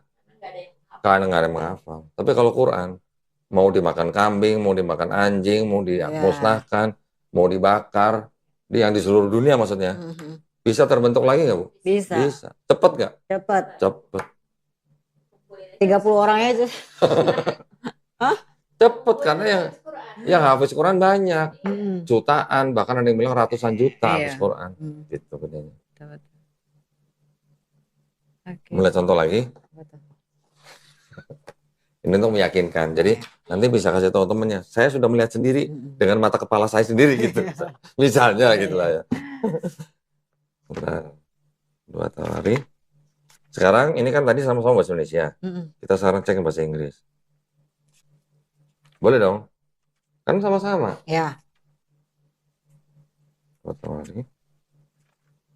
3 ini. Tolong bacain. Berapa? Saya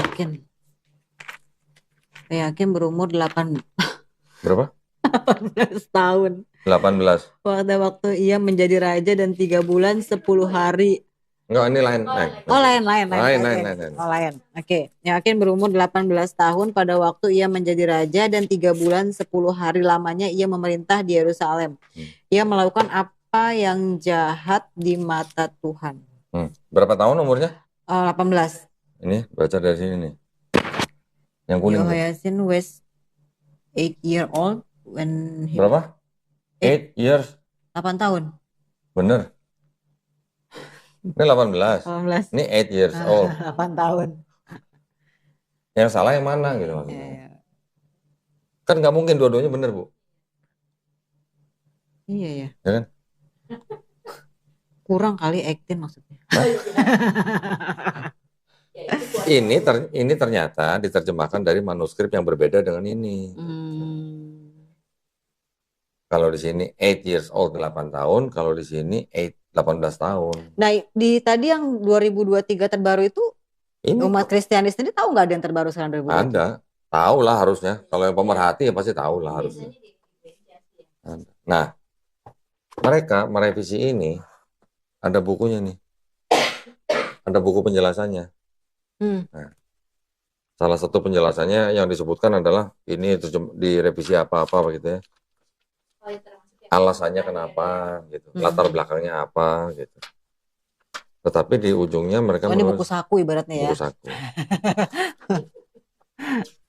Nah, di sini ditulis keterangan teks Masoret itu teks Ibrani yang dilestarikan turun-temurun dan seterusnya. Yang kedua, tanda kurung tegak dalam Perjanjian Baru TB2, teks-teks yang ditandai dengan kurung tegak tidak terdapat dalam beberapa naskah kuno.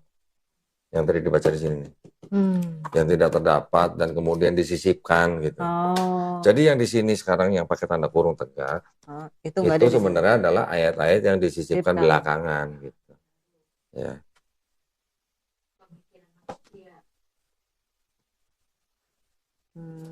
Kalau di Islam kan juga ada ya Bu ya. Islam sebagai din, juga sebagai tamadun. Din gitu ya. Islam sebagai agama juga ada yang mengikuti pemikiran agama. Nah kalau di Kristen juga begitu. Trinitas itu juga pemikiran gitu. Hasil pemikiran bapak-bapak gereja awal gitu. Berarti berapa perjalanan mencari tahu ini berapa tahun Kodon? Kalau yang mendalami ini sih mungkin sekitar 2 tahunan lah. Tapi sebelumnya saya nunggu kira-kira total hampir 7 tahun. Karena saya waktu itu merhatiin muslimnya gitu. Mengamati muslimnya, bukan mengamati ajarannya. Gitu. Kan setelah Kodon tahu nih ya, terus di muslim itu kan juga banyak nih yang bertentangan ya, maksudnya kelompok-kelompok gitu kan. Menurut pemahaman ini gitu kan. Nanti ada yang nanya gini, kamu Islamnya NU apa Islam Muhammadiyah gitu kan. Kayak misalnya kata umat Kristiani juga dia aja hari rayanya aja beda-beda gitu kan. Seperti itu kan ada omongan-omongan seperti itu ya kan. Terus waktu Kodoni menyikapi itu gimana gitu dengan perbedaan-perbedaan di muslim dengan Kodoni baru masuk nih ke kita mau nggak mau kan harus mempelajari NU itu apa, visi misinya apa, sejarahnya bagaimana, Muhammadiyah bagaimana. Yang lain juga bagaimana. Sampai kita juga harus mengenal apa itu Syiah gitu kan. Nanti ada lagi golongan-golongan yang dianggap sesat gitu atau menyimpang gitu. Itu kita harus belajarin. Kalau nggak belajarin kita asal ikut aja, nah itu bahaya. Nah, alhamdulillah saya bergabung dengan sebuah yayasan yang namanya Yayasan Pembina Mu'alaf At-Tauhid. Ya, channelnya Gerah Mu'alaf gitu. Nah, alhamdulillahnya di Yayasan Pembina Mu'alaf At-Tauhid ini kita tidak memandang anggotanya dari golongan mana kita nggak lihat. Mau dari partai politik juga boleh istilahnya. Tetapi di dalam Yayasan Pembina Mu'allafat Tauhid ini diharamkan sesama Muslim berdebat. Gitu ya. Apalagi yang diperdebatkan adalah sesuatu yang sudah selesai mungkin ratusan tahun yang lalu gitu. Yang sudah diselesaikan oleh ulama-ulama kita zaman dulu gitu. Itu udah nggak perlu diperdebatkan gitu. Yang kita lakukan atau yang kita targetkan adalah sebenarnya adalah kita melakukan perang pemikiran terhadap saudara kita yang Kristen, yang mana mereka masih melakukan upaya-upaya pemurtatan. Masih ada nggak upaya pemurtatan? Iya, masih. Nah, tapi yang kita lakukan kan hanya upaya perang pemikirannya, bukan perang fisik. Gitu. Kita tetap harus menghormati. Keluarga sebesar saya masih Kristen semua, masih Kristen semua. Nah, ya walaupun saya ngomongin ini kan, kalau mereka memang berminat ya silahkan. Tapi kalau enggak kan, saya juga nggak boleh paksain. Hidayah kan bukan milik iya, bukan milik kita. Gitu. Jadi sekarang udah paham kan ya, konsepnya di dalam Kristen seperti apa. Konsep ketuhanannya bagaimana, konsep keselamatannya bagaimana.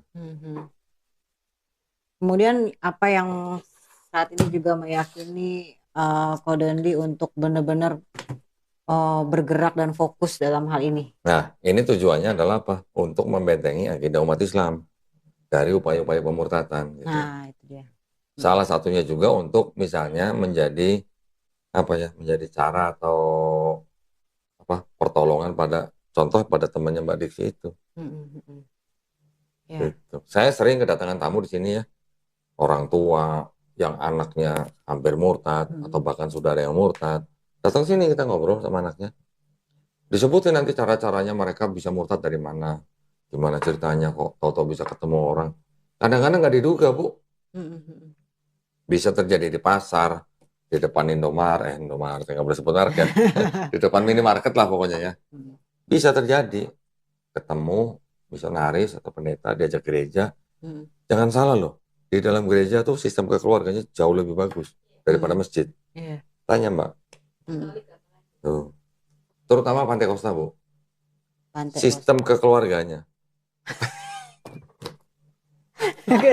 Mentang-mentang orang Padang denger Pantai Kosta saya langsung ingat, oh ini Kohani. Nah, mereka sistem kekeluarganya tuh bagus banget. Ada yang sakit, Terus, ada yang sakit besuk, terus ya gitu. Jadi memang sistem kekeluarganya mereka bagus. Dibandingkan dengan masjid yang kita lihat nih, kita kalah jauh. Terus terang, saya bisa berani ngomong gitu, karena saya pernah berada di sana. Gitu.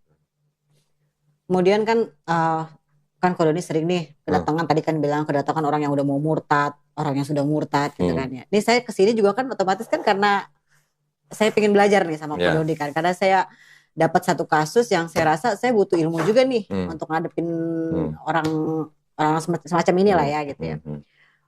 Menurut Ko Dondi sendiri insting nih ya, kita bicara insting Ko Dondi mungkin sering mensyahadatkan. Insting emang apa nih? Sudah sering mensyahadatkan gitu kan ya, mensyahadatkan gitu ya. Kedatangan saya ke sini tuh ada nggak keyakinan Ko Dondi sendiri bahwa ini bisa gitu? Ini bisa tuh maksudnya?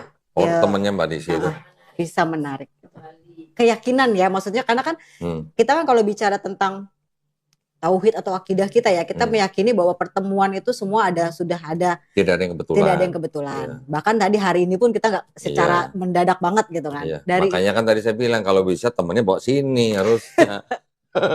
Itu nyerahin ini diri. Sekarang saya ngajarin Mbak Desi, nanti Mbak Desi ngajarin orang itu lagi. Kalau sama yang saya omongin, kalau beda. Itulah makanya kan itu proses kan. Tapi kan alhamdulillah sekarang zaman udah bisa direkam. Mbak Desi nanti kalau bisa tunjukin ke temennya rekaman ini juga boleh. Atau Mbak Desi bisa mempelajarin lagi kan bisa. Iya sih. Tapi meyakini ya. Tapi saya yakin temennya itu pasti nggak paham gini-ginian yang tadi saya sebutin. Yakin nggak paham ya? Saya yakin dia nggak paham. Yang cuma ikut-ikutan itu biasanya waktu kita ke NTT tahu kan, ingat kan? Mereka bawa nenteng-nenteng Bible waktu ke gereja begini. Tapi apakah di rumah mereka baca? Apakah mereka pelajarin? Enggak. Ingat waktu di masjid yang mana tuh yang malam-malam kita mati lampu itu? Oh, yang di ya. Yang kita nginep situ. Yang ada anak muda kan suruh kita buka kan? Dia sendiri nggak tahu kan? Gitu. Tapi gini, Mbak, intinya kalau untuk siapapun lah, untuk teman Mbak Dexy atau untuk yang lain, kita cuma bisa kembali, hidayah itu milik Allah Subhanahu wa Ta'ala. Walaupun dia orang pintar, entah dia bukan kurang pintar, tetapi kalau belum dipilih Allah, Ya. tetap aja. Gitu ya. Jadi saya nggak bisa ngomong orang itu pasti nanti syarat, nggak bisa, nggak boleh. Kalau saya ngomong begitu, saya berarti mendahului. Gitu, Mbak. Ya berarti kita meyakini bahwa hidayah itu miliknya. Iya. Karena kan orang yang datang ke sini pasti semua ada prosesnya. Iya. Ya, kan? Ya alhamdulillah kebanyakan yang datang ke sini yang dari Kristen setelah melihat bukti-bukti ini, alhamdulillah banyak yang sadar. Ada juga yang enggak, orang pendeta datang ke sini juga pernah. Waktu saya tunjukin ini ya nggak banyak ngomong, akhirnya pulang gitu. Ya karena dia pendeta, mungkin dia masih mikir dunia gitu. Ya kalau pendeta kan hidupnya memang dari situ gitu. Tapi kalau pemikiran terbuka, Ya. dia bisa memahami secara logika pasti. Iya. Insya Allah ya. Iya. Ya ada juga pendeta yang masuk Islam juga ada. Ya, tapi kan itu berarti kan orang itu kan sudah bisa menomorsekiankan duniawi gitu. Kalau udah begitu. Tapi kalau dia masih mengedepankan duniawi, susah. Ya. Mudah-mudahan ini yang tadi kita obrolin ini selain membawa manfaat buat kita, insya Allah bisa membawa manfaat buat temannya Mbak Dexy. Ya syukur-syukur kalau beliau menerima hidayah dari Allah Subhanahu wa Ta'ala, alhamdulillah. Itu bonus buat kita. Betul. Yang penting kerjaan kita udah kelar. Iya. Sampaikanlah walaupun hanya satu ayat. Ya. Tapi kalau mereka lain ceritanya. Perintahnya mereka lain nih kalau mau tahu nih. Yang kuning. Perintahnya mereka begitu. Karena itu pergilah, jadikanlah semua bangsa muridku dan baptislah mereka dalam nama Bapa dan Anak dan Roh Kudus. Itu perintahnya. Jadikanlah semua bangsa muridku. Baptislah mereka dalam nama Bapa dan Putra dan Roh Kudus. Tapi sayangnya ayat ini tidak asli. Oh gitu.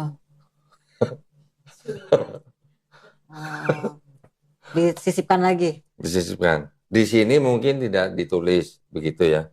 Tetapi dari ahli-ahli perjanjian baru, hampir rata-rata semua ahli perjanjian baru sudah mengatakan bahwa ayat ini tidak asli. Ini adalah sisipan dari gereja Romawi di abad kedua. Banyak sekali. Ada juga Bible-Bible yang memberikan komentar bahwa ayat ini adalah sisipan di abad kedua dari gereja Romawi. Bahkan ini ada tulisan juga, itu Paus nyinggung-nyinggung masalah ini. Banyak sekali sebenarnya. Sayang kan? Iya. Itu perintahnya loh, itu disebut perintah agung loh, the Great Commandment loh. Ternyata tidak asli, tidak otentik gitu. Mantap. Oke. Ya jadi kita hanya bisa berdakwah baik kepada saudara kita yang muslim maupun yang belum muslim. Saya nggak nyebutnya non muslim, saya nyebutnya belum muslim. Kalau belum muslim kan bisa jadi doa kan, bisa jadi muslim kan. Ya kita hanya bisa berikhtiar, berdakwah. Semuanya, sisanya, hasilnya bagaimana serahkan pada Allah Subhanahu wa Ta'ala. Gitu. Ya, Mbak. Ya. Cukup? Cukup, terima kasih. Kapan kita sunat-sunatan lagi? Secepatnya. Cepat. Kita mau ke NTT kan? Kapan? Ya nanti di rencananya. Tergantung. Kan sebenarnya rumah Lopo itu udah jadi ya waktu itu ya. Kita belum nyobain sholat ya di tempat itu ya. Yuk kita ke sana. Iya, insya Allah ya, mudah-mudahan ya. Baik, kalau gitu. Terima kasih Ko Dondi, memang ini yang saya lagi pengen cari tahu tentang ini. Udah lama banget sebenarnya. Dari kita di NTT kan saya udah bilang kan, kok kapan ketemu kok. Ya, saya bilang kapan datang, kan tinggal datang. Bible-nya di sini semua tuh. Iya.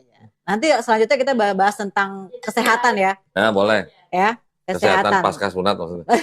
Kan kita sempat ngobrol tuh yang masalah di Al-Qur'an ya kan, Ko Dondi mempelajari tentang ilmu kesehatan tuh bagaimana ya kan, apalagi tadi kita bicara bahwa banyak sekarang yang mencoba untuk memurtadkan kan ya, yang menghindari di pelosok-pelosok yang nggak ngerti tentang Al-Quran atau kitab gitu kan. Ya, ingat ya waktu itu kita pas pernah ke satu tempat di NTT yang ada pondok pesantrennya, yang dari jalan itu kita turun ke bawah itu, ingat kan? Iya. Di kampung itu masih ada misionaris yang datang. Yang melintir-melintir ayat Quran. Ada videonya waktu itu saya dapat dari Kwani. Nah itu. Kan kita yang harus. Gimana ya? Iya. Perjuangan kita masih jauh. Masih jauh. Kita berjuang lagi. Yang penting udah wisuda. Udah udah bebas ya. Alhamdulillah. Kalau udah wisuda udah bebas. Oke, saya tutup ya. Ya. Baik, kalau gitu buat para pemirsa juga yang ingin mendukung perjuangan dakwah kami, silakan bisa kirimkan ke BSI nomor 111889988 atas nama YPM Atauhid Jakarta. Konfirmasi bisa ke 018 9883 7007.